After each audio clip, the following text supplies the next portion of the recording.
नमो भगवते वासुदेवाय। आप सभी का हमारे YouTube चैनल पर हार्दिक स्वागत है। आज सुने देवशयनी एकादशी की संपूर्ण कथा। आषाढ़ मास की शुक्ल पक्ष की एकादशी तिथि को देवशयनी एकादशी व्रत किया जाता है। इस बार ये एकादशी 29 जून यानी आज मनाई जा रही है। सनातन धर्म में इस एकादशी का काफ़ी महत्व माना जाता है, क्योंकि आज से भगवान विष्णु क्षीर सागर की अनंत सैया पर गहरी निद्रा में चले जाते हैं। इसके बाद कार्तिक मास की एकादशी तिथि तक को भगवान विष्णु योग निद्रा से निकलते हैं। इस दौरान भगवान शिव सृष्टि का संचालन करते हैं। देवशयनी एकादशी व्रत कथा का शास्त्रों में विशेष महत्व बताया गया है। इस व्रत की कथा सुनने मात्र से व्यक्ति को सभी पापों से मुक्ति मिल जाती है। वामन पुराण के अनुसार एक बार राजा बलि ने तीनों लोकों पर अपना अधिकार जमा लिया था। ये देखकर इंद्र समेत अन्य देवी देवता घबरा गए और भगवान विष्णु की शरण में पहुंच गए। देवताओं को परेशान देखकर भगवान विष्णु ने वामन अवतार धारण किया और राजा बलि से भिक्षा मांगने पहुंच गए। राजा बलि ने वामन देवता से कहा कि जो मांगना चाहते हैं मांग लीजिए। इस पर वामन देवता ने भिक्षा में 3 पग भूमि मांग ली। पहले और दूसरे पग में वामन देवता ने धरती और आकाश और पूरा संसार को नाप लिया। अब तीसरे पग के लिए कोई जगह नहीं बची, तो राजा बलि से वामन देवता ने पूछा कि तीसरा पग मैं कहाँ रखूं? तब राजा बलि ने अपना सिर आगे कर दिया।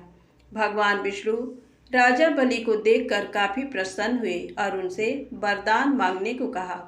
बलि ने उनसे वरदान में पाताल लोक में बस जाने की बात कही। बलि की बात मानकर उनको पाताल में जाना पड़ा। ऐसा करने से समस्त देवता और माँ लक्ष्मी परेशान हो गए। अपने पति विष्णु जी को वापस लाने के लिए माँ लक्ष्मी गरीब स्त्री के वेश में राजा बलि के पास गईं और उन्हें अपना भाई बनाकर राखी बांध दी और उपहार के रूप में विष्णु जी को पाताल लोक से वापस ले जाने का वरदान ले लिया। माता लक्ष्मी के साथ वापस जाते हुए भगवान विष्णु ने राजा बलि को वरदान दिया कि वह प्रत्येक वर्ष आषाढ़ शुक्ल पक्ष की एकादशी से कार्तिक मास की एकादशी तक पाताल में ही निवास करेंगे और इन 4 महीने की अवधि को उनकी योग निद्रा माना जाएगा। अब सुनते हैं एकादशी व्रत की दूसरी पौराणिक कहानी। प्राचीन काल में रुक्मांगद नामक एक प्रसिद्ध सार्वभौम नरेश थे। भगवान की आराधना ही उनका जीवन था।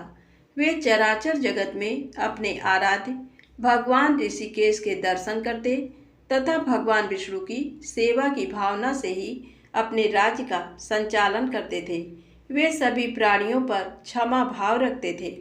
राजा रुक्मांगद ने अपने जीवन में अपनी समस्त प्रजा एवं परिवार सहित एकादशी व्रत के अनुष्ठान का नियम धारण कर रखा था। एकादशी के दिन राज्य की ओर से घोषणा होती थी कि आज एकादशी के दिन 8 वर्ष से अधिक और 85 वर्ष से कम आयु वाला जो भी मनुष्य अन्न खाएगा वह राजा की ओर से दंडनीय होगा। एकादशी के दिन सभी लोग गंगा स्नान एवं दान पुण्य करते थे। राजा के धर्म की ध्वजा सर्वत्र फहराने लगी। धर्म के प्रभाव से प्रजा सर्वथा सुखी एवं समृद्ध थी। राजा रुक्मांगद का गृहस्थ जीवन पूर्ण रूप से सुखमय था। वे पीताम्बरी भगवान विष्णु की आराधना करते हुए मनुष्य लोक के उत्तम भोग भोग रखे थे। उनकी पतिव्रता पत्नी संध्यावली साक्षात भगवती लक्ष्मी का दूसरा रूप थी। वह सभी दृष्टि से पति का सुख संपादन करने में अद्वितीय थी। पति का सुख ही रानी संध्यावली का जीवन था। पति की सेवा वह अपने हाथों से करती थी। उनका पुत्र धर्मांगद गुणों में अपने पिता के अनुरूप ही था। उसकी भी बुद्धि भगवान विष्णु के चरणों में लग गई थी। वह अपने माता पिता का आज्ञाकारी था। उसने संचालन की पूर्ण योग्यता थी। वह भी प्रजा पालक एवं प्रजा की रक्षा में सदा तत्पर रहता था। राजा रुक्मांगद ने अपने पुत्र धर्मांगद के गुणों से प्रसन्न होकर राज्य संचालन का भार उसके कंधों पर देना आरंभ कर दिया। भगवान श्रीहरि की आराधना एवं एकादशी व्रत के प्रभाव से राज्य में समस्त प्रजा सुखी थी। मृत्यु के पश्चात सभी बैकुंठ धाम में जाने लगे। नरक के द्वार तक कोई जाता ही नहीं था। संपूर्ण नरक सूना हो गया। सूर्यपुत्र यमराज एवं चित्रगुप्त दोनों के लिए कोई कार्य रहा ही नहीं। जब सभी प्रजाजन बैकुंठ जाने लगे तब यमराज किन्हें दंड दे और चित्रगुप्त किनके कर्मों का हिसाब रखे। अंत में वे ब्रह्मा जी की सभा में पहुँचे। उन्होंने ब्रह्मा जी से रुक्मांगद के प्रभाव का वर्णन करते हुए कहा, पितामह, भगवान विष्णु की आराधना एवं एकादशी व्रत के प्रभाव से समस्त प्राणी बैकुंठ धाम को प्राप्त हो रहे हैं। नरक में कोई प्राणी नहीं आ रहा है। लंबे समय से हम लोग व्यर्थ बैठे हैं। ये सुनकर ब्रह्मा जी को अत्यंत प्रसन्नता हुई। वे मन ही मन भक्तराज रुक्मांगद को नमन करने लगे। ब्रह्मा जी रुक्मांगद की ऐसी अद्भुत महिमा को और बढ़ाना चाहते थे। उन्होंने अपने मन में संकल्प से एक अत्यंत सुंदर एवं लावण्यवती नारी को प्रकट किया। उस नारी का नाम मोहिनी था। वह संसार की समस्त सुंदरियों में श्रेष्ठ एवं रूप के वैभव से संपन्न थी। एक दिन राजा रुक्मांगद वन भ्रमण के लिए निकले। उसी वन में वह मोहिनी अत्यंत मधुर बीड़ा बजा रही थी। उस रूप राशि को देखकर राजा रुक्मांगद उस पर मोहित हो गए। राजा ने मोहिनी से विवाह की याचना की। मोहिनी मुस्कुराते हुए एक शर्त रखकर बोली, महाराज, समय पर मैं जो कहूँ आपको उसका पालन करना पड़ेगा। राजा ने मोह के वशीभूत होकर वह शर्त स्वीकार कर ली और वे मोहिनी के साथ अपनी राजधानी लौट आए। वहाँ वे मोहिनी के साथ सुख से समय व्यतीत करने लगे। युवराज धर्मांगद ने शासन की पूर्ण योग्यता प्राप्त कर ली। उसने भूमंडल के सभी मंडलों को जीतकर उन पर अपना शासन जमा लिया तथा अनेक बहुमूल्य रत्न मणियां लाकर अपने पिता को अर्पित किए। धर्मांगद के सुराज्य से प्रसन्न होकर रुक्मांगद ने अपनी संपूर्ण शासन व्यवस्था उसे सौंप दी और एक योग कन्या से धर्मांगद का विधिपूर्वक विवाह कर दिया। ब्रह्मा जी ने मोहिनी को राजा रुक्मांगद की परीक्षा के लिए ही भेजा था। सुखपूर्वक बहुत समय व्यतीत होने पर एक दिन वह अवसर आया जब रुक्मांगद का एकादशी व्रत निर्विघ्न चल रहा था। वे एकादशी के दिन कभी अन्न ग्रहण नहीं करते थे। सदैव की भांति वे घोषणा करा देते, मनुष्यों, तुम सब अपने वैभव के अनुसार एकादशी के दिन चक्र सुदर्शनधारी भगवान विष्णु की पूजा करो। जो भगवान विष्णु का लोक प्रदान करने वाले मेरे इस धर्म सम्मत वचन का पालन नहीं करेगा, निश्चय ही उसे कठोर दंड दिया जाएगा। एक दिन मोहिनी अपने पति रुक्मांगद से एकादशी के दिन अन्न खाने के लिए आग्रह करने लगी। उसने हठ पूर्वक कहा कि गृहस्थ राजा को जो सदैव परिश्रम करता है कभी भी अन्न नहीं छोड़ना चाहिए। राजा ने मोहिनी को बहुत समझाया। उन्होंने शास्त्रों का प्रमाण देकर बताया कि एकादशी के दिन जो अन्न खाता है वह पाप का भागी और नरकगामी होता है, किंतु मोहिनी अपने हठ पर अटल रही। मोहिनी ने राजा को विवाह के समय दी हुई अपनी शर्त की स्मृति कराई कि जो मैं कहूँगी उनका आपको पालन करना होगा, अन्यथा असत्यवादी हो जाएंगे एवं सत्य का त्याग करने से आपको पाप का भागी होना पड़ेगा। मोहिनी ने अंत में ये भी घोषणा की कि आप एकादशी के दिन अन्न ग्रहण नहीं करेंगे तो मैं आपको त्याग कर चली जाऊंगी। राजा रुक्मांगद ने उसे बहुत समझाया, परंतु मोहिनी अपने निश्चय पर अटल रही। वह अपने पति को असत्यवादी घोषित करती हुई उन्हें छोड़कर जाने को तत्पर थी। इधर राजा रुक्मांगद मोहिनी पर आसक्त होते हुए भी एकादशी के दिन अन्न ग्रहण न करने के निश्चय पर दृढ़ थे। पितृभक्त धर्मांगद एवं पतिव्रता रानी संध्यावली ने मोहिनी को राजा को छोड़कर न जाने के लिए बहुत समझाया। रानी संध्यावली ने अत्यंत मधुर वाणी में मोहिनी से कहा, जो नारी सदा अपने पति की आज्ञा का पालन करती है उसे सावित्री के समान अक्षय तथा निर्मल लोक प्राप्त होते हैं। देवी, तुम अपना ये आग्रह छोड़ दो। महाराज ने कभी बचपन में भी एकादशी के दिन अन्न ग्रहण नहीं किया है, अतः तुम इसके लिए उन्हें बाध्य मत करो। तुम उनसे कोई अन्य वर मांग लो। रानी संध्यावली की बात सुनकर दुष्ट हृदया मोहिनी ने अपनी एक नई शर्त रखी। राजा रुक्मांगद अपने हाथों से अपने पुत्र धर्मांगद का सर काट कर भेंट करे अथवा एकादशी के दिन अन्न ग्रहण करे, तभी सत्य की रक्षा हो सकती है। राजा रुक्मांगद मोहिनी की नई शर्त सुनकर अर्धमूर्छित से होने लगे। मूर्ख मोहिनी को अपनी भावी दुर्दशा का किंचित मात्र भी विचार नहीं था। वह अपने पति के बहुत समझाने एवं अनुनय विनय करने पर भी कुछ ध्यान न देकर अपने हठ पर अड़ी रही। अंत में धर्मांगद एवं रानी संध्यावली ने महाराज रुक्मांगद से प्रार्थना करके उन्हें सत्य की रक्षा के लिए राजी किया। कृपालु भगवान विष्णु राजा रुक्मांगद, धर्मांगद एवं रानी संध्यावली का धैर्य देख रहे थे। चमचमाती तलवार ज्यों ही धर्मांगद के सिर को छूने वाली थी, त्यों ही भगवान विष्णु ने प्रकट होकर राजा का हाथ पकड़ लिया। इस अद्भुत दृश्य को देवगण भी देख रहे थे। उनके देखते ही देखते महात्मा नरेश अपनी रानी संध्यावली एवं पुत्र धर्मांगद के साथ भगवान विष्णु में सशरीर विलीन हो गए। क्रूर हृदया मोहिनी भी ये दृश्य देख रही थी। राजा के पुरोहित वसु से ये सब देखा नहीं गया। उनके संकल्प से दुष्टा मोहिनी वहीं भस्म होकर राख की ढेर हो गई। प्रेम से बोले विष्णु भगवान की जय हो। आइए सुनते हैं विष्णु भगवान माता लक्ष्मी जी की कहानी। एक बार भगवान विष्णु ने लक्ष्मी जी से कहा कि पृथ्वीवासियों में भक्ति बहुत बढ़ गई है। लक्ष्मी जी कहने लगीं कि प्रभु, वो आपको नहीं मुझे पाना चाहते हैं। नारायण भगवान कहने लगे कि लेकिन वो तो नारायण नारायण कहते हैं। लक्ष्मी जी कहने लगीं कि अगर आपको विश्वास नहीं हो तो उनकी परीक्षा ले लो। भगवान नारायण एक संत का रूप धारण करके एक नगर के सेठ के पास पहुँचे और उनसे कहने लगे कि मैं कथा सत्संग करना चाहता हूँ। सेठ ने उनके रहने, खाने, पीने और कथा करने का पूरा प्रबंध कर दिया। पहले दिन थोड़े से ही लोग कथा सुनने आए।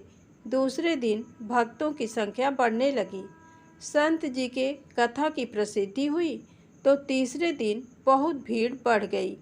अब माता लक्ष्मी विचार करने लगी कि अब मुझे भी चलकर देखना चाहिए।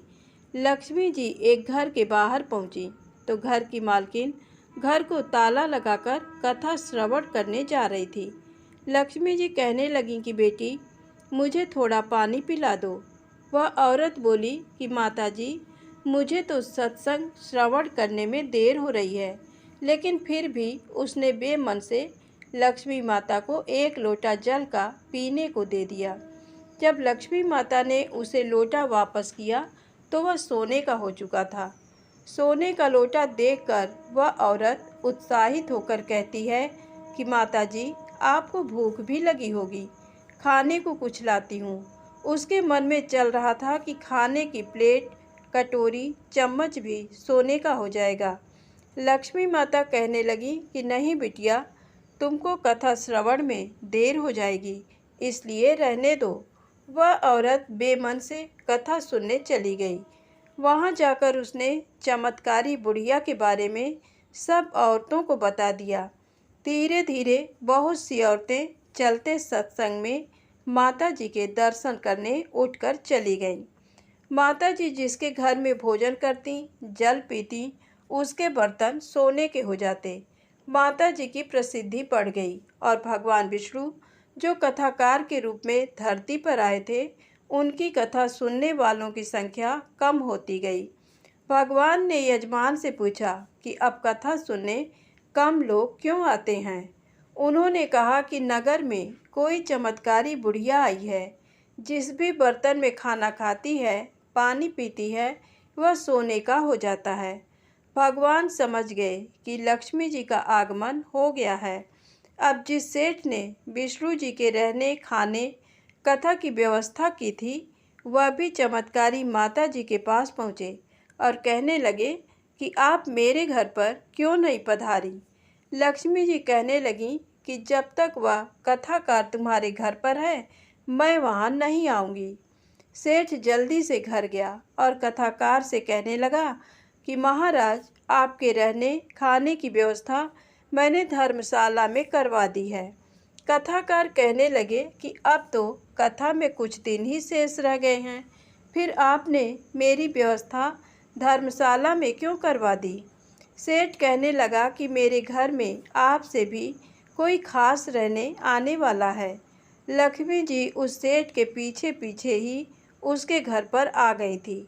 वह सेठ से कहने लगी कि मुझे इस कथाकार से कोई ज़रूरी बात करनी है, कृपया आप बाहर जाएं।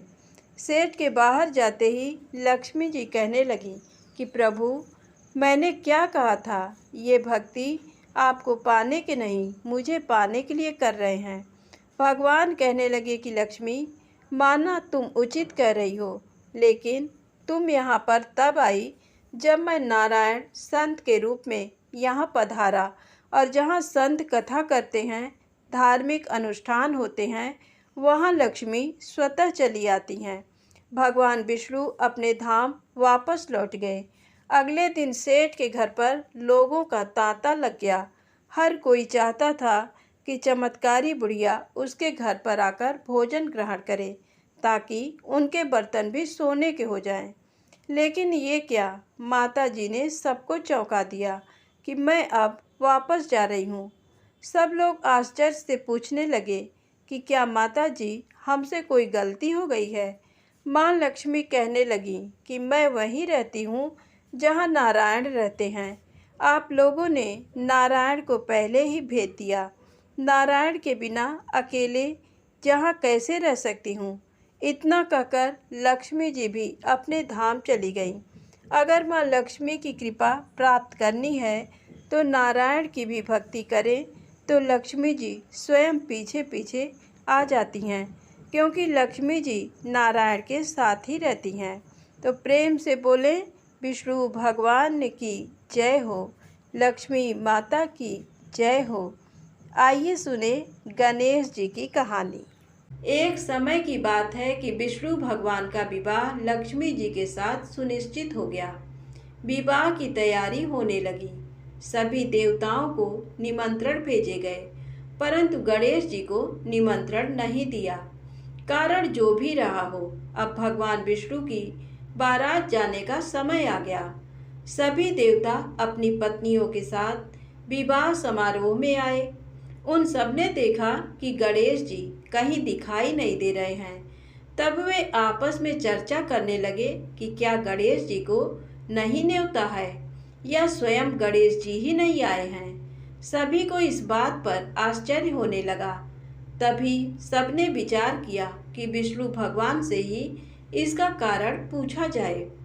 विष्णु भगवान से पूछने पर उन्होंने कहा कि हमने गणेश जी के पिता भोलेनाथ महादेव को न्योता भेजा है। यदि गणेश जी अपने पिता के साथ आना चाहते तो आ जाते। अलग से न्योता देने की कोई आवश्यकता भी नहीं थी। दूसरी बात यह है कि उनको 1.25 मन मूंग, 1.25 मन चावल, 1.25 मन घी और 1.25 मन लड्डू का भोजन दिन भर में चाहिए। यदि गणेश जी नहीं आएंगे तो कोई बात नहीं, दूसरे के घर जाकर इतना सारा खाना पीना अच्छा भी नहीं लगता। इतनी वार्ता कर ही रहे थे कि किसी एक ने सुझाव दिया, यदि गणेश जी आ भी जाएं तो उनको द्वारपाल बनाकर बैठा देंगे कि आप घर की याद रखना। आप तो चूहे पर बैठकर धीरे धीरे चलोगे तो बारात से बहुत पीछे रह जाओगे। ये सुझाव भी सबको पसंद आ गया, तो विष्णु भगवान ने भी अपनी सहमति दे दी।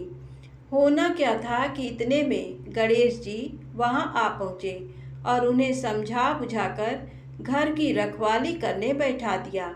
बारात चल दी। तब नारद जी ने देखा कि गणेश जी तो दरवाजे पर ही बैठे हुए हैं। तो वे गणेश जी के पास गए और रुकने का कारण पूछा। गणेश जी कहने लगे कि विष्णु भगवान ने मेरा बहुत अपमान किया है।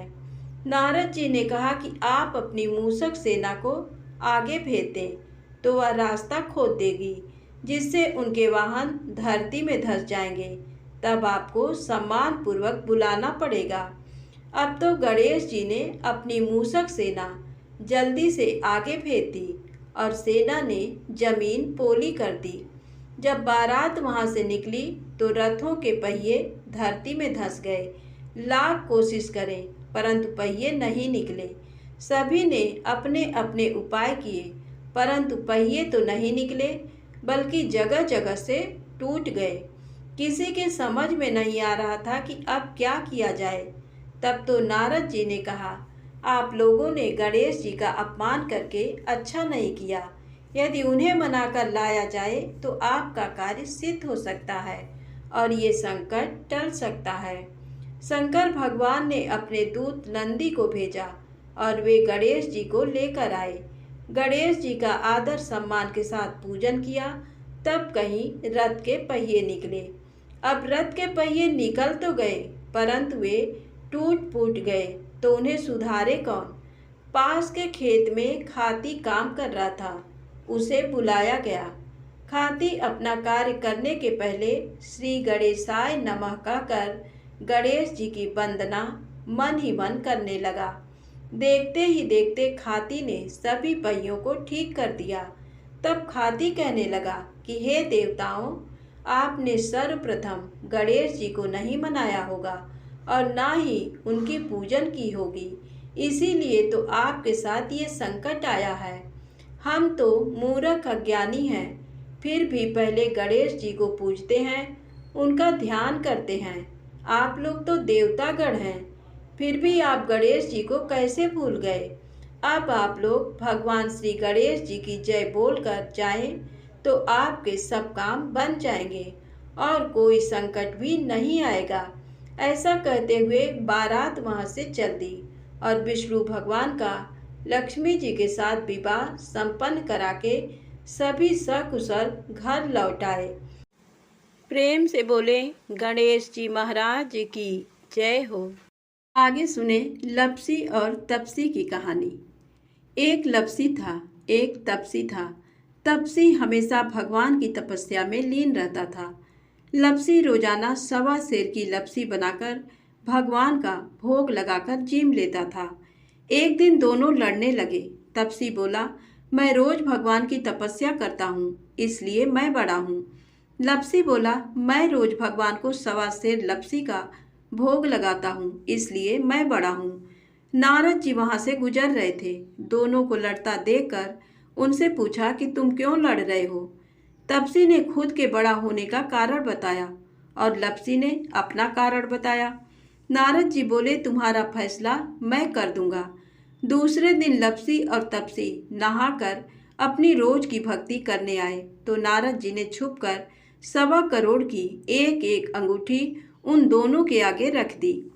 तपसी की नज़र जब अंगूठी पर पड़ी तो उसने चुपचाप अंगूठी उठाकर अपने नीचे दबा ली।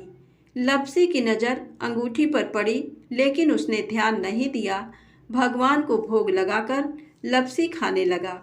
नारद जी सामने आए तो दोनों ने पूछा कि कौन बड़ा। तो नारद जी ने तपसी से खड़ा होने को कहा। वो खड़ा हुआ तो उसके नीचे दबी अंगूठी दिखाई पड़ी। नारद जी ने तपसी से कहा, तपस्या करने के बाद भी तुम्हारी चोरी करने की आदत नहीं गई, इसलिए लपसी बड़ा है और तुम्हें तुम्हारी तपस्या का कोई फल भी नहीं मिलेगा। तपसी शर्मिंदा होकर माफी मांगने लगा। उसने नारद जी से पूछा, मेरी तपस्या का फल कैसे मिलेगा। नारद जी ने कहा, यदि कोई गाय और कुत्ते की रोटी नहीं बनाएगा तो फल तुझे मिलेगा। यदि कोई ब्राह्मण को भोजन करवाकर दक्षिणा नहीं देगा तो फल तुझे मिलेगा। यदि कोई साड़ी के साथ ब्लाउज नहीं देखा तो फल तुझे मिलेगा। यदि कोई दिए से दिया जलाएगा तो फल तुझे मिलेगा। यदि कोई सारी कहानी सुने लेकिन तुम्हारी कहानी नहीं सुने तो फल तुझे मिलेगा। उसी दिन से हर व्रत कथा कहानी के साथ लपसी तपसी की कहानी भी सुनी और कही जाती है। धन्यवाद। कहानी समाप्त होती है।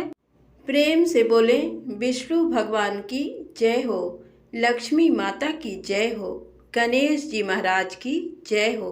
दोस्तों, वीडियो पसंद आए तो कृपया मेरे चैनल को लाइक सब्सक्राइब अवश्य करिएगा।